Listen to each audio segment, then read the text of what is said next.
The text arrived at 3:47 in the afternoon on a Tuesday. I stared at the screen, letting the sheer audacity of it wash over me. It had been 8 months since I had heard a single word from any of them. 8 months of absolute punishing silence. But then, exactly 4 hours ago, a business magazine had published a feature valuing my hotel empire at $94 million. Suddenly, the silence was broken. They didn't miss me. They just realized I was finally solvent. Drop a comment and let me know where you're listening from. Have you ever had people who ignored your struggle suddenly show up for your success? I want to hear your story. I walked out of the coffee shop and toward my car. The late afternoon sun was hitting the pavement, but I felt cold. Cold in that specific hollow way that only family can make you feel. I unlocked the door of my Lucid Air, the soft click echoing in the quiet parking lot. It was a beautiful machine, sleek and powerful, purchased with the dividends of my own sweat and sleepless nights. But as I slid into the driver's seat, I wasn't thinking about the car. I was thinking about 8 months ago. I was thinking about the day I graduated from business school with my master's in hospitality management.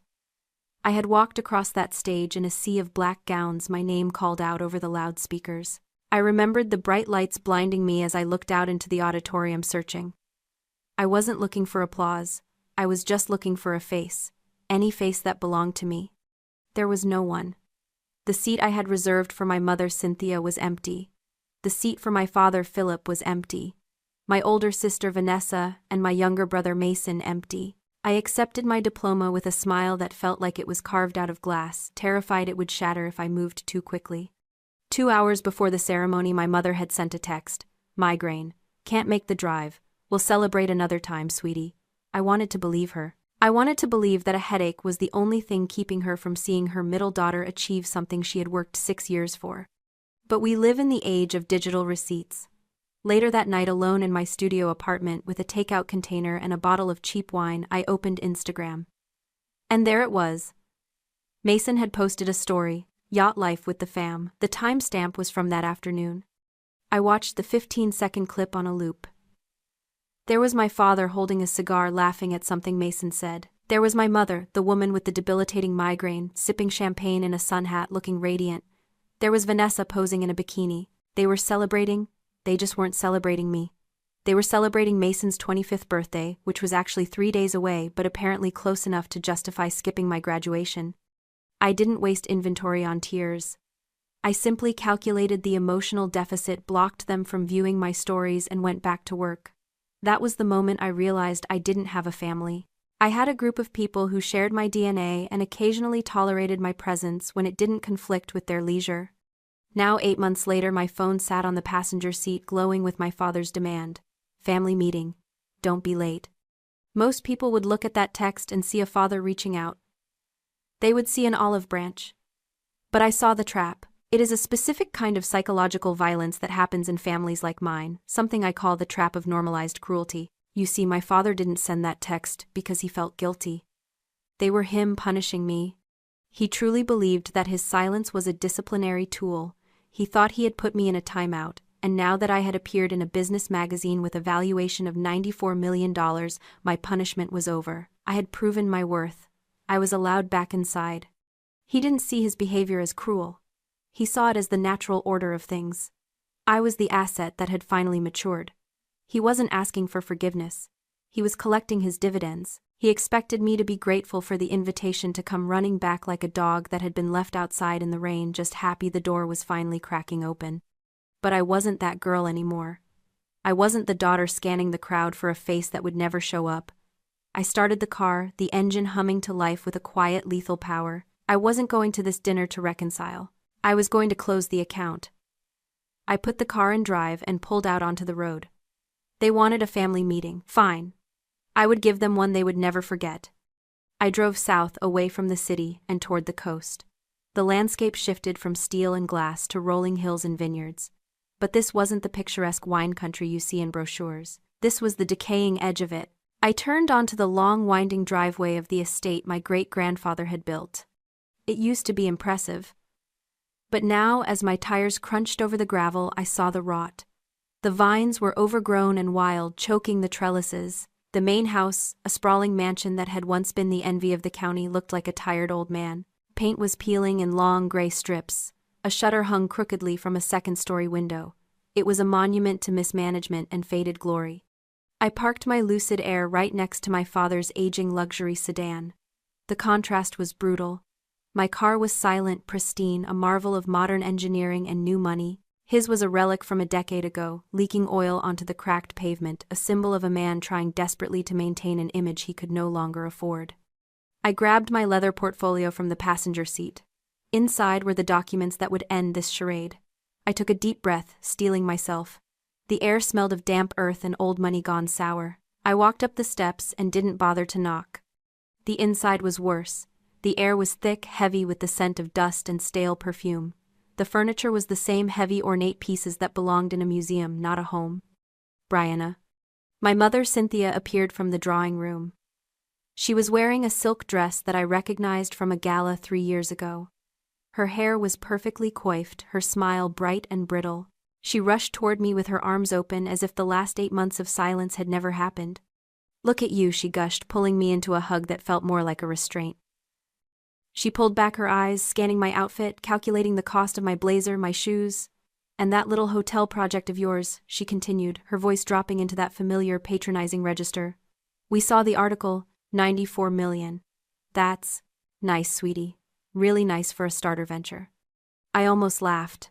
A starter venture. She was talking about a portfolio of 5 luxury boutique hotels that I had built from the ground up while her husband was drowning in debt. "It's not a project, Mother," I said, my voice cool. "It's a corporation." Her smile faltered for a fraction of a second, then snapped back into place. Of course, of course. Come, your father is waiting in the dining room. Everyone is here." I followed her into the dining room. The long mahogany table was set for 6. My father sat at the head, looking like a king in exile. His suit was expensive but worn at the elbows. Beside him sat Vanessa, looking bored and scrolling on her phone. Mason was there too, looking tan and relaxed, probably fresh from another vacation I hadn't been invited to. Uncle Jeremiah, the family's financial advisor who had helped them run the estate into the ground, was pouring wine. "There she is," Philip said, not standing up. He gestured to the empty chair on his right. "Sit down, Brianna. We have business to discuss." I didn't sit. I stood at the end of the table, gripping my portfolio.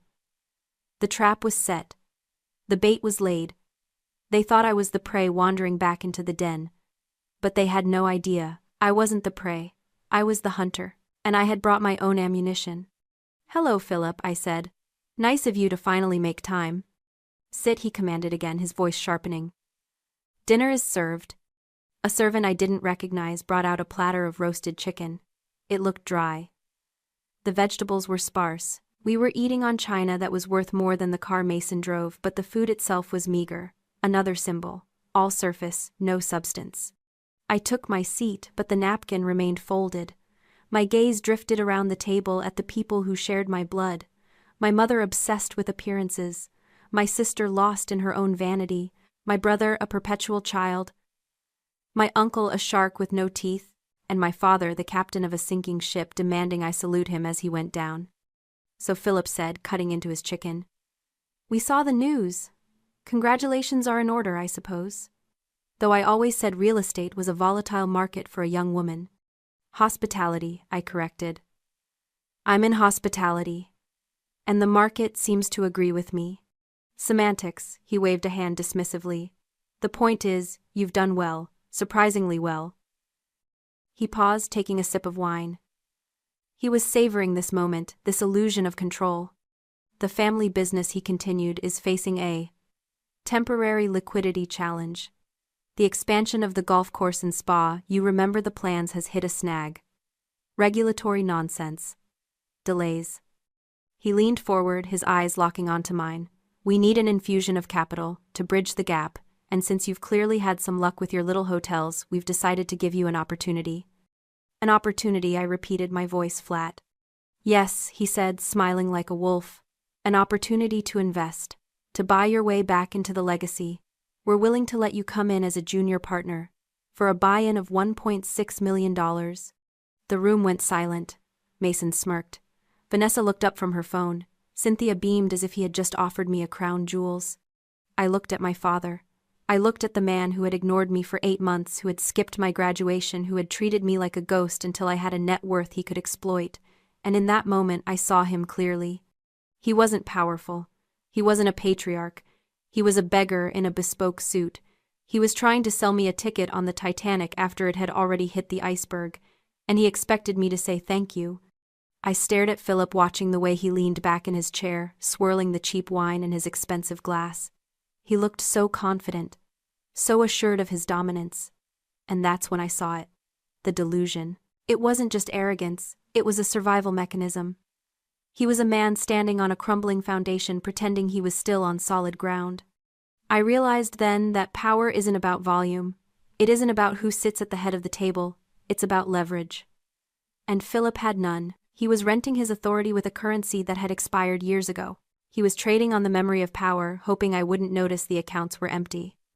1.6 million, I said, slowly, testing the weight of the number. That's a very specific figure. It's what the project requires, he said smoothly. For permits, materials, to get the expansion moving again. Is it I didn't reach for my checkbook? Instead, I reached for my portfolio. The leather was cool under my fingers. Because according to my research, the expansion isn't stalled because of permits. It's stalled because you haven't paid the contractors in 6 months. The silence in the room shifted. It went from expectant to tense. Who told you that? Philip snapped, his facade cracking. Public records, I said, opening the portfolio. I pulled out a stack of documents and slid them across the mahogany table. They landed with a heavy thud. Lien filings, lawsuits from 3 different construction firms, and this. I pointed to a document on top. A foreclosure notice on the main estate. You're $8 million in debt, Philip. You don't need capital for an expansion. You need a bailout to keep the lights on. Cynthia gasped, her hand flying to her mouth. That's not true, Philip. Tell her she's lying. Philip's face turned a mottled red. How dare you come into my house and Mason, I interrupted, turning to my brother. He shrank back in his chair. Your trust fund. The one you've been bragging about on Instagram. I slid another document across the table. It's empty, drained. Dad borrowed against it 3 years ago to cover operating costs. You've been partying on credit, little brother. Mason looked at Philip, his eyes wide with betrayal. Dad, is that true? Shut up, Philip roared, slamming his fist on the table. The silverware rattled. This is family business. You don't air our laundry like this. You made it my business when you asked for my money, I said, my voice ice cold. You invited me here under false pretenses. You didn't want a partner. You wanted a host. You wanted to bleed me dry to fix your mistakes. We gave you everything, Cynthia shrieked, standing up. This house, this life, you owe us. I owe you nothing. I stood up, matching her intensity but keeping my voice low, controlled. I built my company while you laughed at me. I saved my money while you bought yachts you couldn't afford. I am the only person at this table who actually knows how to run a business. So don't talk to me about what I owe. You ungrateful little... Philip started, standing up to loom over me. But he never finished the sentence. Because at that exact moment, the doorbell rang. The sound echoed through the tense room like a gunshot. Everyone froze. We all looked toward the hallway. Who would be calling at this hour? Expecting someone else to fleece, I asked. Philip glared at me, then stormed toward the door. If this is another creditor, I swear. I watched him go, a small smile playing on my lips. I knew exactly who it was. And I knew that the real show was just about to begin. Philip opened the front door, and a voice floated down the hallway, smooth, professional, and utterly out of place in this house of desperation. Good evening. My apologies for the interruption. I'm looking for Miss Brianna. Philip walked back into the dining room, looking confused and annoyed. Behind him walked Miguel. He was dressed in a tailored suit that cost more than the furniture, carrying a slim briefcase. He looked around the room, taking in the scene, the half-eaten chicken, the red faces, the tension, and didn't even blink. Miss Brianna, he said, nodding to me. Who is this? Philip demanded. And what deed? Hello, Miguel, I said, right on time. I looked at my family. They were confused, angry, but mostly scared. They sensed a shift in the wind. Philip, Cynthia, I said, this is Miguel, he's my broker. Broker? Mason asked. For the purchase I finalized today, I said. I turned to Miguel. Do you have the papers? Right here, Miguel said, opening his briefcase on the sideboard. He pulled out a thick document bound in blue paper. I walked over and picked it up. I turned to my father. You said the expansion was stalled because of regulatory nonsense. Right.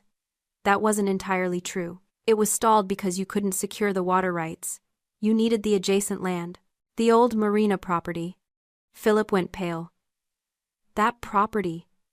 The owner refused to sell. He hates me. He does hate you, I agreed. But he likes money. And he really liked my offer. I dropped the document onto the table right next to the foreclosure notice. I bought it, Philip. I bought the marina. I own the water rights. I own the access road. I own the only viable path for your expansion. The silence in the room was absolute. It was the silence of a guillotine blade hanging in the air waiting to drop. You bought it, Philip whispered. For us, to help the family. I laughed. It was a dark, sharp sound. For you, no. I bought it because it's a prime location for a new luxury boutique hotel. My hotel. Cynthia slumped back into her chair. Vanessa looked at me with open-mouthed horror. But, without that land, Philip stammered. Without the expansion, the estate, the loans. The bank will foreclose. I finished for him. You'll lose everything. The house, the vineyard, the legacy you're so proud of. You can't do this, Philip screamed, his face turning purple. I am your father. You have to help us. You have to sign those rights over. I don't have to do anything, I said calmly. I took the pen Miguel offered and signed the final page of the deed. The scratch of the pen on paper was the loudest sound in the world. There, I said, handing the document back to Miguel. It's done. Thank you, Miss Brianna, Miguel said. I'll file this at 8 a.m. He nodded to the room and left. I was alone with them again. But the dynamic had shifted completely. I wasn't the daughter anymore. I was the landlord. Why? Cynthia wept. Why would you do this to us? Because you taught me, I said. You taught me that family is a transaction. You taught me that worth is measured in assets. So I acquired the ultimate asset. I picked up my portfolio. I'm going to build something beautiful on that marina, something successful. And every time you drive by it, living in whatever rental you can afford, you'll know that it could have been yours. All you had to do was be a father. All you had to do was show up. I turned and walked out of the dining room. Philip shouted after me threats, pleas, curses. I didn't stop. I walked out the front door, down the steps, and into the cool night air. My car was waiting. I got in, started the engine, and drove down the long driveway. In the rearview mirror, I saw the lights of the house. It looked small, insignificant. As I turned onto the main road, heading back toward the city and my future, I thought about justice. People think justice is a gavel banging or a prison cell locking. But sometimes justice is a garden. I wasn't just destroying them. I was replanting. I was taking the resources they had, squandered the land, the opportunity, the potential, and I was going to grow something real. Something that would last. I was the sower, and this was my harvest. If this story reminded you that your worth isn't negotiable, hit that like button and share this with someone who needs to hear it. Don't forget to subscribe for more stories on reclaiming your power.